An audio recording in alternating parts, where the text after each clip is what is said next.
Thank you very much. I like it. Appreciate it. They winning anything this year? No, not one So thing. you're a true fan. Our week's been good.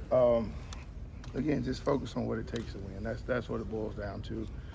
Try to clean up some stuff that we messed up in the previous week. Of course, we had the bye week to do that.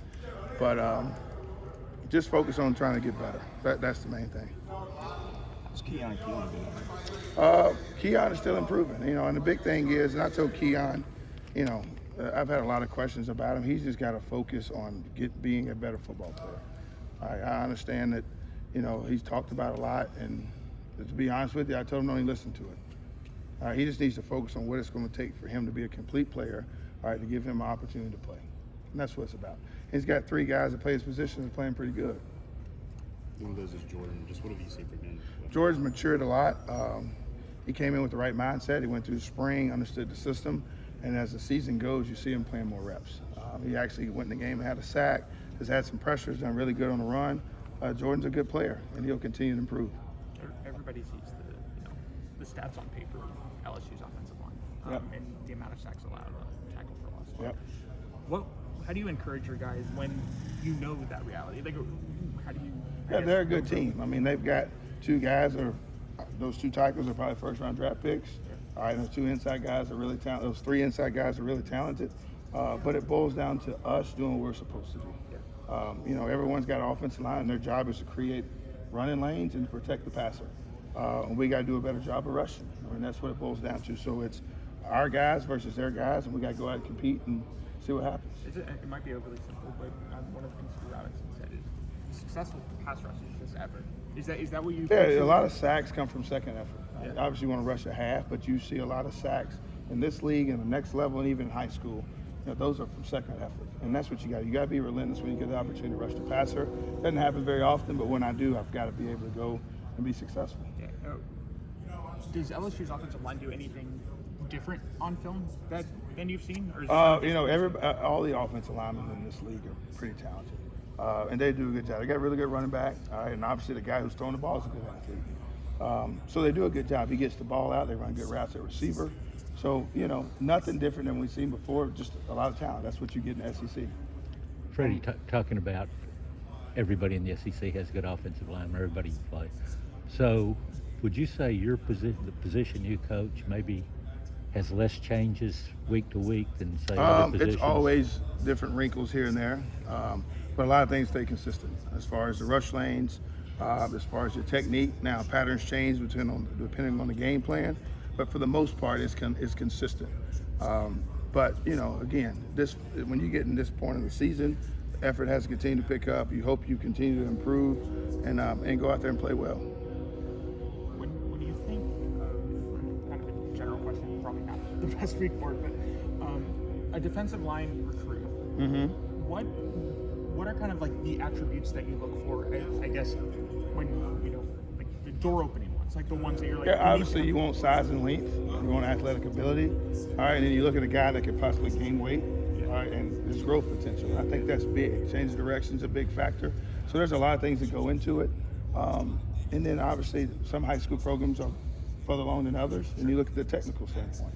All right, but at the end of the day, they've got to fit the mode of what we're trying to accomplish here and what we have accomplished here in the past, and we've been fortunate to do that. When you think of guys in your room right now, who kind of fits that mold? A lot of them are pretty big. I always say if they're not bigger than me, I don't want them. And as you see at practice, they're all bigger than me. But again, and you can say all those things and they can check all the boxes, but at the end of the day, they got to have the right character. It doesn't matter how much talent you got if talent's not used. And that's what we're kind of looking for. And there's a lot of guys out there, and we've got guys in our room of those people.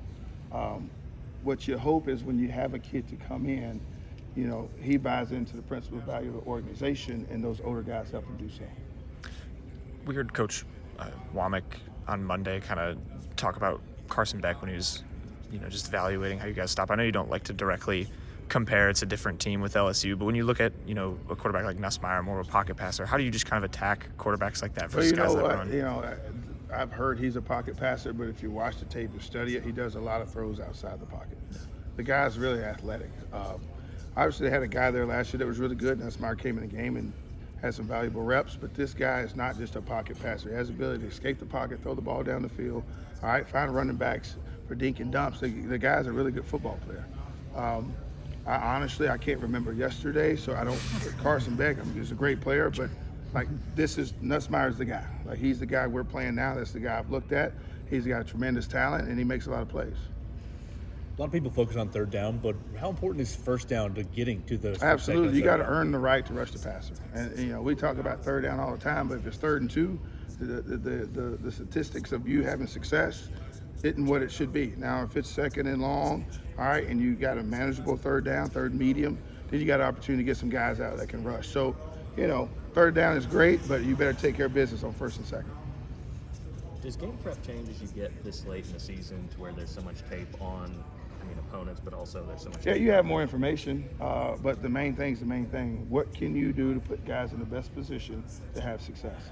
But again, you have, 6, 7, 8 games at this point in time in the season, and you see more things. Now, there's stuff that teams done in the front end of the year they're not doing so much now, but that's part of preparation, all right, and getting guys where they can play. Guys like Tim Smith and Jameer Latham are going to their last year. What have they meant to you, both on the field and as leaders? They've been tremendous. I've had them knuckleheads since the jump, but they've been great. They've grown up. You can see them mature. You can see them play and do things. I'm proud of them dudes. I'm proud of them. We kind of came in at the same time, and the things that they've done, week in and week out. If you watch them at practice, they work their butts off, and they're having success on Saturdays. It's no secret. If you don't practice and prepare a certain way, you're not going to have success on Saturday.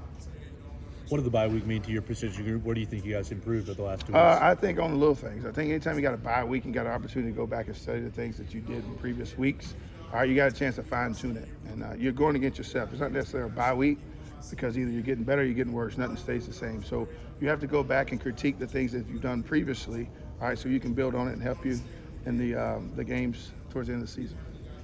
Talked about having a couple leaders. Who else so far this season has maybe stepped up as the year has gone LT's done a good job. Tim Keenan obviously is a great leader.